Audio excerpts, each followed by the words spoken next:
Mirë se ju gjej miq, ritakojmë sërish së bashku dhe ditën e sotme do të kemi mundësinë të intervistojmë një artiste e cila vjen nga shteti i Ukrainës.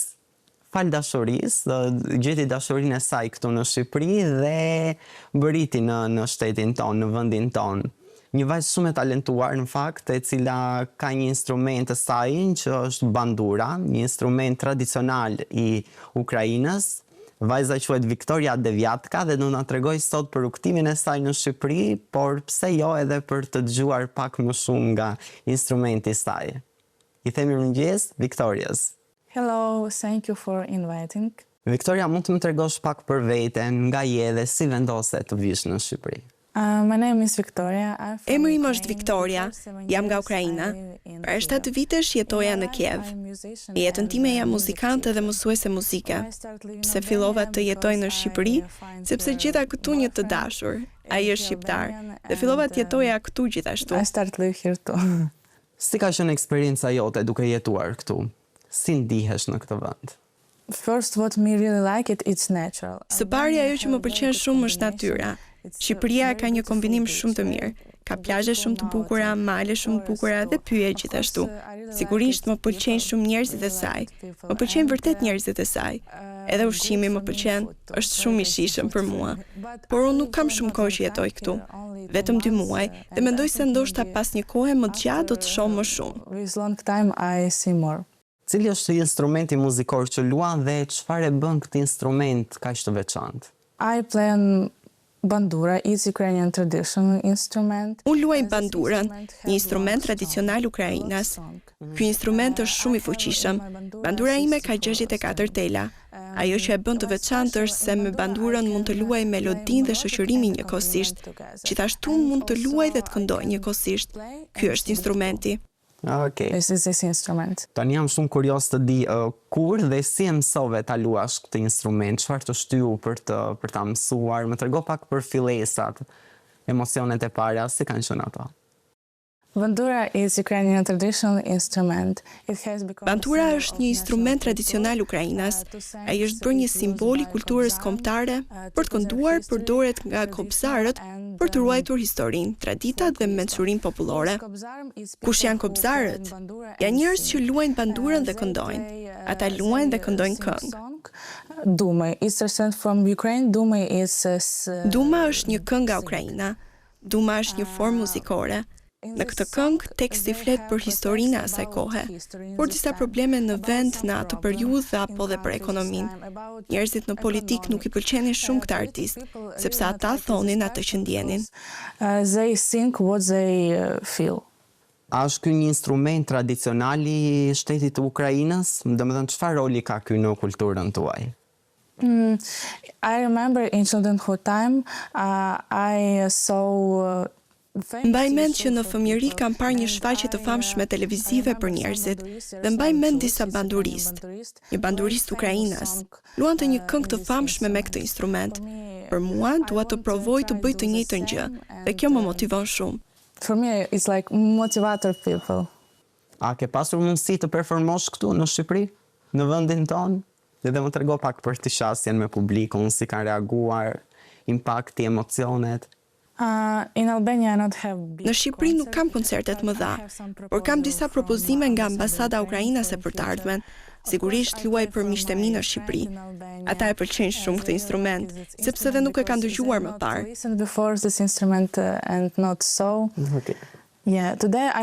Sot kam mundësinë e parë për t'ua prezantuar bandurën njerëzve në Shqipëri në këtë program. Faleminderit për vëmendjen tuaj. In this program. A ka ndonjë ngjashmëri apo ndryshim mes muzikës shqiptare dhe ukrainës? Domethënë, ka të përbashkëta, ka ndryshime, si ke vërejtur ato? Të dyja traditat kanë rrënjë popullore, por muzika ukrainase është më e përqendruar tek melodia dhe instrumente tradicionale si bandura dhe saplika. Ndërsa muzika shqiptare është më e përqendruar te shumëzërsia, polifonia dhe ritmet e forta. Këtë kam dëgjuar. What I listen.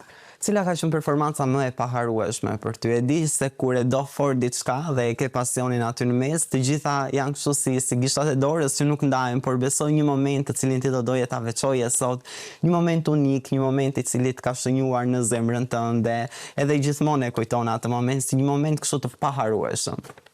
In Ukraine, I have possibility. Në Ukrainë kam pasur mundësinë të këndoj me një këngëtare të famshme atje, Tonja Matvienko. Dhe mund të jetë koncerti më i mirë që me të vërtetë e kujtoj në jetën time. Remember in my life. Çfarë planesh ke për të ardhmen? Ku e shikon veten të pozicionuar? Ku do doje ti? Çfarë do doje të manifestoje më shumë për të arritur qëllimet, objektivat e tua, synimet e tua? I really want. Me të vërtet dua të vazhdoj atë që bëra në Ukrainë. Për 6 vjet kam mësuar studentët të luajnë instrumente muzikore dhe këndim. Së bashku me studentët e mi kemi fituar shumë konkurse dhe festivale. Kemi pasur dhe shumë koncerte më parë. Gjithashtu po mendoj të hap një studio muzike dhe këtu në Shqipëri. Also, I think about open music studio here in Albania too. Victoria, tani do doja një këshill për të gjithë të rinj të cilët duan të mësojnë një instrument, duan ta kenë prezent në jetën e tyre një instrument dhe e kanë kështu ndoshta një çështje pasioni, por dhe një dëshirë të shtuar për ta pasur këtë instrument. Çfarë do doje të shtoje, të këshilloje, të transmetoje sot nëpërmjet ekranit për gjithë ata persona të cilët janë të apasionuar dhe e duan instrumentin? Important not scared and enjoy this learning process. Është e rëndësishme të mos kesh frikë dhe të shijosh këtë proces mësimi, sepse e kujtoj kohën time, kur isha me të vërtetë e frikësuar. Kur shkova në shkollën e muzikës, dëshiroja të mësoja muzikë dhe të zhvilloja zërin tim. Por kur shkuam atje, na thanë se do të fillonim më vonë, por kishim një mësuese të re që mund të na mësonte të luanim në bandur. Nuk e njeh fare këtë instrument, por dëshiroja aq shumë të mësoja në shkollën e muzikës sa që pranova. Dhe më vonë, isha shumë e lumtur që e mësova këtë instrument dhe që tani mund ta luaj atë. Nëse dëshiron diçka me gjithë zemër, mund të arrish gjithçka. Yes, if you want something, you can do everything. Morëm plot informacione në fakt shumë të bukura për sa i përket pjesës të instrumentit edhe kështu në anë teorike, por tani do të jemi gati për të shijuar edhe për ta dëgjuar Victorian duke performuar me veglën e saj të bandurës, edhe jemi më shumë gati. Është momenti jot, studio është e jotja, është momenti i gjithë për ty. Shkëlqe.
Bravo, bravo, bravo, bravo Viktoria. Faleminderit shumë për gjithë emocionet që na përcolle sot, instrumentin tradicional të Ukrainës. Faleminderit shumë dhe urojmë që të ketë shërbyer kjo si një augur i mirë dhe ti të vazhdosh më tej, pse jo të promovohesh më shumë në media, por pse jo edhe për të kapur atë që ti nderon, ëndrrën tënde. Të uroj shumë suksese. Ta bëjmë mbylljen së bashku dhe ke një sej mirupafshim. Mirupafshim. Mirupafshim miq. Takojmë bashkë në intervistat e tjera.